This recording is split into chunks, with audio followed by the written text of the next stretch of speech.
Praise the lord. ఈరోజు దేవుని వాగ్దానము యెషయా గ్రంథము 50వ అధ్యాయం 9వ వచనం. ప్రభువగు యెహోవా నాకు సహాయము చేయుము, నా మీద నిరుస్థాపన చేయువాడెవడు? వారందరూ వస్త్రము వలె పాత కలిగి పోదురు, చిమ్మట వారిని తినివేయును. It is the sovereign Lord who helps me. Who will condemn me? They will all wear out like a garment. The moths will eat them up. ప్రియ సహోదర సహోదరులారా, ప్రభువు ఇక్కడ తెలియచేసేది ఏంటంటే, మనము ఈ నేటి వాగ్దానం ఏమిటంటే, ఇక్కడ సహాయము యెహోవా వలన మనకు కలుగుతుంది అని మనము ఎరగాలి. అయితే మన ప్రభువైన యేసుక్రీస్తు వారు మనతో మాట్లాడిన ఉన్నారు. ఏమిటంటే, మనము దిక్కుతోచని స్థితిలో, నిరుస్థాపన స్థితిలో, ఎంతోమంది నిరుస్థాపన చేస్తూ వాళ్ళ యొక్క శ్రమ, వాళ్ళ యొక్క నిందలను భరిస్తూ వాళ్ళు పెట్టే బాధలను భరిస్తూ అన్నిటిని మనం భరిస్తూ ఉన్నాం. అందుకే ప్రభు అంటున్నాడు, వారందరూ వస్త్రము వలె పాతగా అయిపోదురు, చిమ్మట వారిని తినివేయును. అంటే ఇక్కడ ప్రభు అంటున్నాడు, నేను నిన్ను వదలను. ఆయన మాత్రమే మనల్ని విడిచిపెట్టకుండా ఆయన మనల్ని హత్తుకునేవాడు. అందుకే ప్రభు అంటున్నాడు, నేను సహాయం చేస్తాను.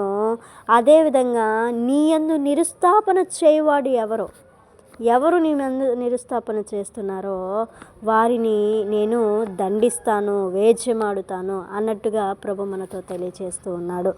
అయితే ఎంతమంది ఈ రోజున ఎన్నో శ్రమల గుండా, ఎన్నో నిందల గుండా, ఎన్నో అవమానాల గుండా మనము వెళ్తూ ఉన్నామో, ప్రభు అంటున్నాడు, నేను నీకు సహాయం చేస్తాను, ఆ వేద స్థితిని మధురంగా నేను మార్చబోతున్నాను అని ప్రభు ఈ రోజున మనకు తెలియచేస్తూ ఉన్నాడు. అలాగే మనం చూసినట్లయితే దావీదు జీవితంలో కూడా ప్రభువు అక్కడ చాలా ఉన్నతమైన స్థితిలో దావీదుని ఎంచి ఉన్నాడు, మనం చూసి ఉన్నాం.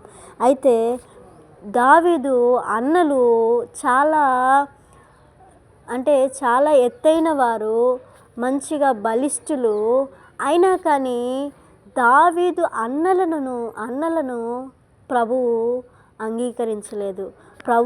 ప్రభువు రాజుగా అంగీకరించలేదు. దావీదునే ఎందుకు అంగీకరించాడంటే, దావీదులో ప్రభు చూసింది మనసుని చూశాడు, దావీదు యొక్క హృదయాన్ని చూశాడు, హృదయ వేదనను చూశాడు. అందుకు దావీదుని సమూయేలు చేత అభిషేకించి ఉన్నాడు.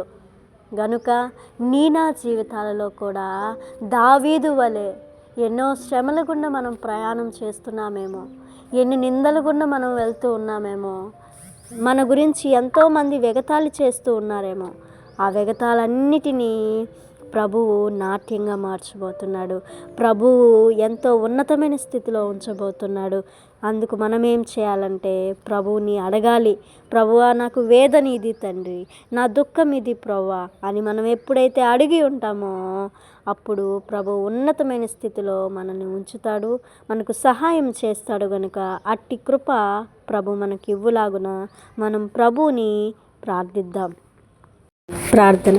ప్రేమ నమ్మకమైన మా దేవ, సర్వోన్నతుడా, నీకు స్తోత్రాలు ప్రభువా.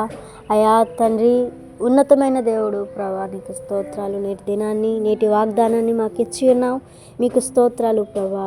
అయా నీ వలన మాత్రమే నాకు సహాయము కలుగుతుంది ప్రభువా. మాకు సహాయము తండ్రి నీ వద్ద మాత్రమే వస్తుంది తండ్రి. అయా ఈ రోజున ఎవరైతే బిడ్డలు అయా తండ్రి సహాయము నిన్ను అరుగుచున్నారో, ఎవరైతే బిడ్డలు తండ్రి వేదనను నీకు తెలియచేస్తున్నారో వాళ్ళందరికీ నువ్వు సహాయము చేయునుగాక ప్రభా. అయా నీవే నీ చిత్తమైతే సహాయము అనుగ్రహించు తండ్రి, నీకు స్తోత్రాలు ప్రభా. అయా ఈ దినమున ఎవరైతే ఈ వాగ్దానాన్ని విని వాగ్దానుసారంగా ప్రతి బిడ్డ నీలో నడుచుకొని నీ యొక్క విశ్వాసము కలిగి నీలో ఈ యొక్క లోకంలో ముందుకు సాగే కృపను అనుగ్రహించండి. నీ యొక్క విశ్వాసమును ముందుకు నడిపించండి తండ్రి. నీకు స్తోత్రాలయ్యా. అన్ని విషయాలలో నీ యందు మాత్రమే నమ్మకము కలిగిన బిడ్డలుగా ఈ లోకంలో ఎదుగులాగున దయచేయమని వేడుకుంటూ నజరేయుడైన యేసుక్రీస్తు నామమున ప్రార్థిస్తున్నాను తండ్రి. ఆమేన్.